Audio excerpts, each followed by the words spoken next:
Chamoli glacier तबाही के बाद करीब 27 घंटे का वक्त बीत चुका है। एक और रेस्क्यू ऑपरेशन चल रहा है तो दूसरी ओर लापता लोगों की तलाश भी की जा रही है। सबसे नया अपडेट यह है कि एक और शव बरामद हुआ है। एसएसबी ने गोपेश्वर से यह शव बरामद किया है। तबाही के बाद अब तक 203 लोग लापता हैं। रेस्क्यू ऑपरेशन का एपिसेंटर इस वक्त तपोवन टनल है, जहां करीब 30 लोगों के फंसे होने की जानकारी है। टनल में फंसे हुए लोगों को निकालने के लिए एसडीआरएफ, एनडीआरएफ की टीम लगातार ऑपरेशन चला रही है। उत्तराखंड के चमोली में ग्लेशियर टूटने से हुई तबाही का सबसे पहला अटैक हुआ रैणी गांव में। ऋषिगंगा नदी जब कहर बरपाती हुई नीचे की तरफ उतरी तो उसके रास्ते में जो कुछ भी आया उसका नामो निशान मिट गया।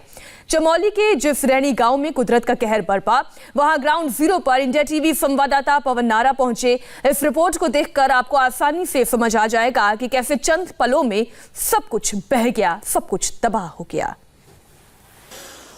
चमोली में ऋषिगंगा नदी पर जो तस्वीरें आई वो जल प्रलय की तस्वीरें थी और सबके मन में सवाल है कि आखिर हुआ कैसे।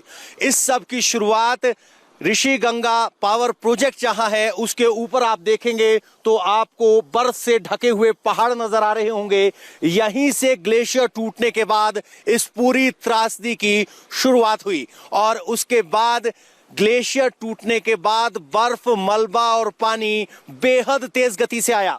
अगर आप इधर देखेंगे तो यहाँ ऋषिगंगा नदी बेहद संकरी है और यहाँ लगभग 250 से 300 फीट तक ऊपर पानी गया था। अगर आप देखेंगे पेड़ों के ऊपर तक मलबा चढ़ गया है और जो पहले वीडियो आपने देखे जो मोबाइल पर शूट किए गए वो सामने वाले गांव से शूट किए गए थे और वो मलबा यहाँ चढ़ते हुए यहाँ तक आया और आप देखिए इतना बड़ा कंक्रीट का हिस्सा मानो ताश के पत्तों की तरह टूट गया हो, जहां लगभग 1.5 से 2 इंच मोटे ये सरिये हैं। और अगर मैं इधर आकर आपको दिखाने की कोशिश करूं तो यहाँ एक फटा हुआ पजामा भी है और हो सकता है कि ये पजामा किसी मजदूर का हो, माफ कीजिएगा एक पैंट है जो यहाँ इस अवस्था में मिली है जो घिस के फट गई है।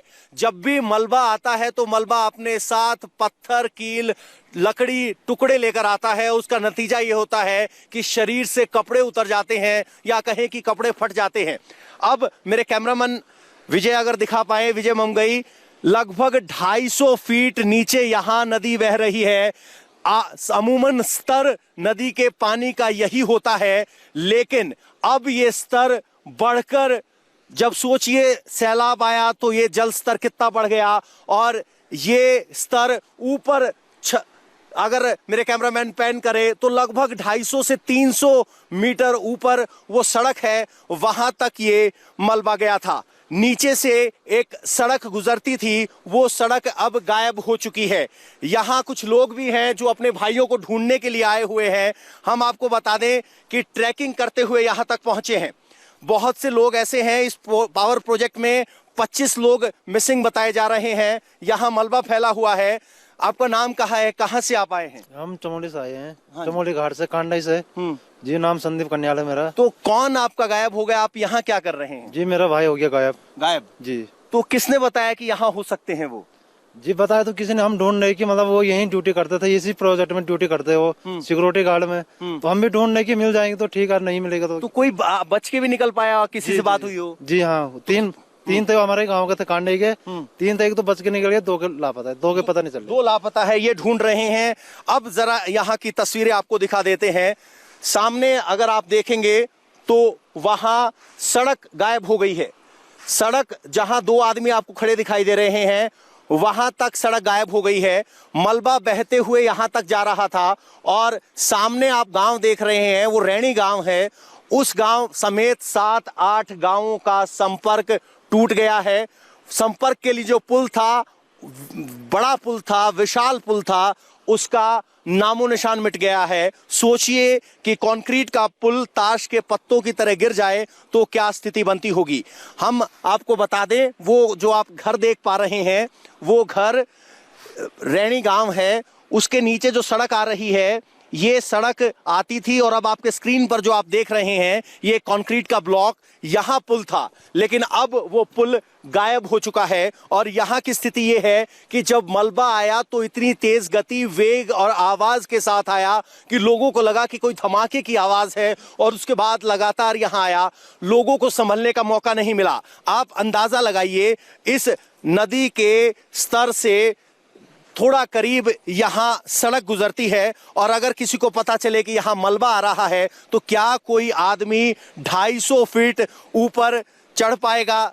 और शायद यही वजह है कि बहुत से लोगों को यहां से भागने का मौका ही नहीं मिला। हम आपको बता दें कि हम भी यहां खुद ट्रैकिंग करके पहुंचे हैं, और यहां आप आगे जाएंगे तो तबाही का मंजर है। मेरे अपने कैमरामैन विजय से कहूंगा कि एक बार आगे आए। यहां ये एक approach road hydel power project, जो ऋषि हाइड्रो प्रोजेक्ट है, ऋषि गंगा हाइड्रो प्रोजेक्ट, उसके लिए बनाया गया था, वो कच्चा रास्ता है। यहाँ सब मलबा है, और ये मलबा इस ऊंचाई पर पहुंचा है, आप अंदाजा लगा सकते हैं कि कितना विनाशकारी था। जिस वक्त ये मलबा आया, यहां पर जल स्तर या कहें कि मलबे के साथ का स्तर 250 से 300 मीटर था। अब जरा हम आपको आगे चलते हैं। ये जो रास्ता आप देख रहे हैं, ये कोई सड़क नहीं है, पक्का रास्ता नहीं है, ये हाइड्रो प्रोजेक्ट के लिए बनाया गया रास्ता है। अब स्थिति ये समझिए कि जब यहाँ ये प्रलय आई तो किस तरह की स्थिति रही होगी। अब आपको दिखाते हैं कि वेग कितना ज्यादा था और पानी का स्तर कितना ऊपर तक जा रहा था। आप ये पेड़ देख पा रहे हैं, ये भी मिट्टी से सने हुए हैं। यहां तक ये मलबा ऊपर आया। सामने आप देखेंगे तो आपको हाइड्रो प्रोजेक्ट की टनल दिखाई देगी। अगर मेरे कैमरामैन यहां आ पाए तो यहां से आपको हाइड्रो प्रोजेक्ट की टनल दिखाई देगी। इस टनल का क्या हाल हुआ है, ऊपर से ये सरिये टूटे हुए कंक्रीट आप देख सकते हैं। अगर मेरे कैमरामैन थोड़ा सा जूम करें तो ये हाइड्रो प्रोजेक्ट की टनल थी जो पूरी तरीके से गायब हो चुकी है। यहाँ जो कंक्रीट था उसके बगल में वो पूरी तरीके से गायब हो चुका है। अब यहाँ आपको कंक्रीट का मलबा नजर आएगा। सामने अगर मेरे कैमरामैन थोड़ा जूम कर पाए तो सामने आप देखेंगे तो इस हाइड्रो प्रोजेक्ट के सामने ही ऊपर जाकर सड़क बनती थी, और उस सड़क पर आपको अभी कुछ लोग खड़े हुए दिखाई देंगे, लेकिन अब वो सड़क पूरे तरीके से गायब हो चुकी है। हम यहाँ तक इस पूरे पहाड़ की ट्रैकिंग करने के बाद पहुंचे हैं, और यहीं से लगभग 500 मीटर आगे धौली गंगा और ऋषि गंगा दोनों जो इलाके हैं, या कहें कि दोनों नदियों की धाराएं मिलती हैं, वहां भी बड़ा मलबा पड़ा है। और यहां से लगभग 12 किलोमीटर आगे एनटीपीसी का प्रोजेक्ट है, जहां पर टनल में अभी भी 30 लोगों को बचाने की कोशिश की जा रही है। एक छोटी टनल जो एनटीपीसी की ही आगे थी, उससे 16 लोगों को निकाल लिया गया है। लेकिन ये वो ग्राउंड जीरो है जहां से आपदा की शुरुआत हुई। लोगों को उम्मीद थी कि कभी ज्यादा पानी आएगा तो ये डैम उस पानी को रोकेगा और किसी आपदा को बचाएगा, लेकिन जब ग्लेशियर टूटा तो इतनी मात्रा में मलबा, बड़ी स्तर पर पानी आया। और देखिए यहाँ पर एक सीसीटीवी कैमरा भी लगाया है इसकी मॉनिटरिंग के लिए, लेकिन अब इस सीसीटीवी कैमरे का कोई शायद इस्तेमाल ना हो, क्योंकि तार मलबे के साथ निकल चुका है। कैमरा जरूर लगा हुआ था यहाँ पे, अब सिर्फ ये पोल खड़ा है, और इस कैमरे ने जरूर यहाँ हुई तबाही को रिकॉर्ड किया होगा, लेकिन अब इसके तार गायब हैं। जरूर इसके तार नीचे जा रहे होंगे। पूरा कंट्रोल रूम, पूरा security room, hydro power project की जो जो डिटेल्स थी या कहें कि बिल्डिंग थी, वो सब नेस्तनाबूद हो चुकी है। तो आप अंदाजा लगाइए प्रकृति कितनी ताकतवर हो सकती है, जिस प्रकृति को बांधने के लिए डैम को एक मजबूत साधन माना जाता है, लेकिन जब ग्लेशियर टूटा तो उसके बाद यहाँ ये स्थिति आई। यहाँ विनाश के मंजर के अलावा कुछ नहीं है। इन तस्वीरों में सबसे राहत वाली खबर हमारे पास इस वक्त ये है कि ये आपदा जितनी बड़ी दिखाई दे रही थी, जितनी विनाश कर सकती थी, राहत की बात ये रही कि आगे जाकर नदी का किनारा चौड़ा हो गया और उतनी तबाही नहीं हुई। लेकिन यहाँ ग्राउंड जीरो मौके पर भयंकर तबाही आपको दिखाई देगी। यहाँ हर कोने में आपको तबाही के निशान मिलेंगे, और यहाँ स्थानीय लोग बता रहे हैं कि लगभग 35 लोग गायब हैं। एसडीआरएफ या कहें कि स्टेट डिजास्टर रिस्पॉन्स फोर्स की तरफ से कहा गया है कि यहां इस पूरी घटना में दोनों पावर प्लांट्स एनटीपीसी और ऋषिगंगा हाइड्रो प्रोजेक्ट को मिलाकर 170 लोग गायब हैं, जिनमें से 30 लोग एनटीपीसी की टनल में फंसे हुए हैं और यहां लोगों के इस हाल में जिंदा बचे होने की संभावना नहीं नजर आती। नहीं लगता कि यहां कोई बचा होगा और ये यहां की दर्दनाक तस्वीरें हैं। आप कंक्रीट की दीवार देखिए, आपको लगेगा बहुत मजबूत है, विशालकाय है। कंक्रीट से इस पाइप को भी ढका गया था, लेकिन अब देखिए सारा कंक्रीट यहां ताश के पत्तों की तरह बिखरता हुआ नजर आ रहा है। ये ग्राउंड जीरो से इंडिया टीवी पर आप मौका वारदात या कहें कि पहला इंपैक्ट जहां ग्लेशियर के पानी का हुआ वहां से देख रहे हैं। अगर आप नदी के लेवल से देखेंगे तो काफी ऊंचे है, यहां अब पानी है। जब पानी आया तो आप देखिए, कैमरामैन पैन करेंगे ऊपर की तरफ, तो यहां 300 फीट के ऊपर पानी चला गया। सोचिए जब पानी 300 फीट तक चला जाए, सड़क तक चला जाए, तो क्या ही यहां पर विनाशकारी मंजर रहा होगा। और लोगों ने साक्षात अपनी नजरों से यहां मौत देखी थी और उसी की हकीकत यह है कि 35 लोग यहां लापता बताए जा रहे हैं। और फिलहाल यहां जो लोग अपनों को ढूंढ रहे हैं वो जरूर यहां ट्रैकिंग करके, हाइकिंग करके ढूंढने आ रहे हैं, इस उम्मीद में कि शायद उन्हें अपने मिल जाएं। लेकिन यहां जीवन के कोई निशान नहीं है।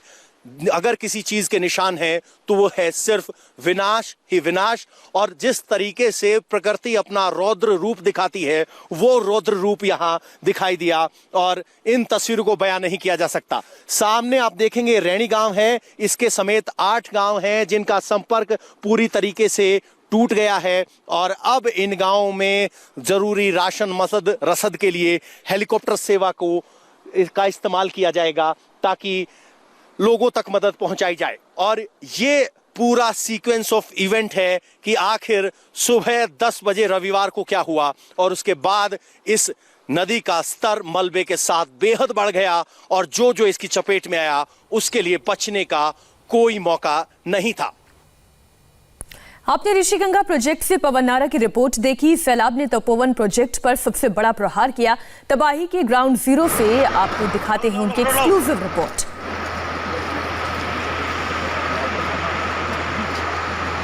इस वक्त हम एनटीपीसी के तपोवन डैम पर मौजूद हैं, जहां कल ये त्रासदी हुई तो भयंकर तबाही हुई और तस्वीरें अपने आप में बताने के लिए काफी है। ये वो डैम का हिस्सा है जो पूरी तरीके से टूट चुका है। डैम के आधे हिस्से में गेट बना दिए गए थे, 4 गेट में से 3 गेट अभी बंद हैं, लेकिन एक गेट टूट गया है। उस गेट के टूटने के बाद भी पानी का वेग या मात्रा इतनी ज्यादा थी कि नहीं रुक पाया।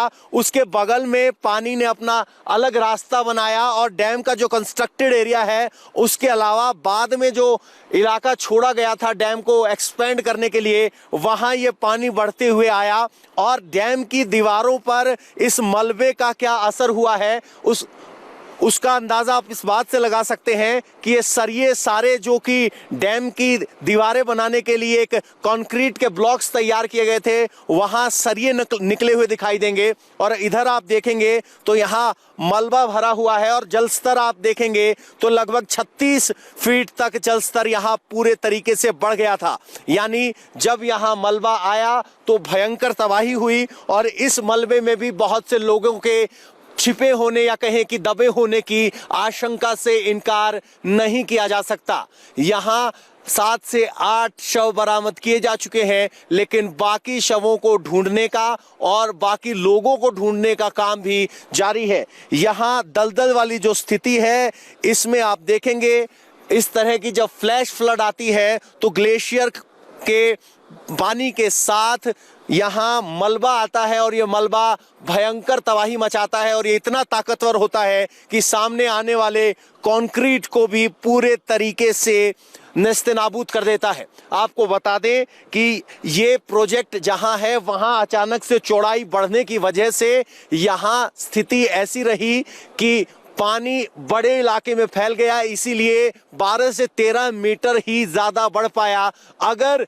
ये रास्ता नैरो होता, संकरा होता, तो यहां भयंकर तबाही हो सकती थी, जैसे कि 2013 की त्रासदी में देखी गई थी। क्योंकि केदारनाथ से सोनप्रयाग तक बहुत सकरा रास्ता है और ग्रेडियंट या कहें कि ढलान बहुत ज्यादा है। यहां अगर आप देखेंगे तो ढलान इतना ज्यादा नहीं है और यहां आकर नदी जो है ऋषि गंगा जिसे कहते हैं, धौली गंगा और ऋषि गंगा के मिलने के बाद जो ये गंगा नदी की ट्रिब्यूटरी बनती है, यहां जमीन पर फैलाव ज्यादा है। अगर आप नीचे देखेंगे तो यहां आपको, मेरे कैमरामैन अगर जूम करके दिखा पाए, तो बहुत सारे हेलमेट, कपड़े और जूते यहां आपको पड़े हुए दिखाई देंगे, जो इस बात की तस्दीक दे रहे हैं कि जब पानी का स्तर यहां बढ़ा तो जरूर यहां से मजदूरों ने निकलकर भागने की कोशिश की थी। और कुछ जूते, हेलमेट, जुराबें इस बात की गवाही दे रहे हैं। जनरली इस तरह से जूतों और हेलमेट को नहीं फेंका जाता।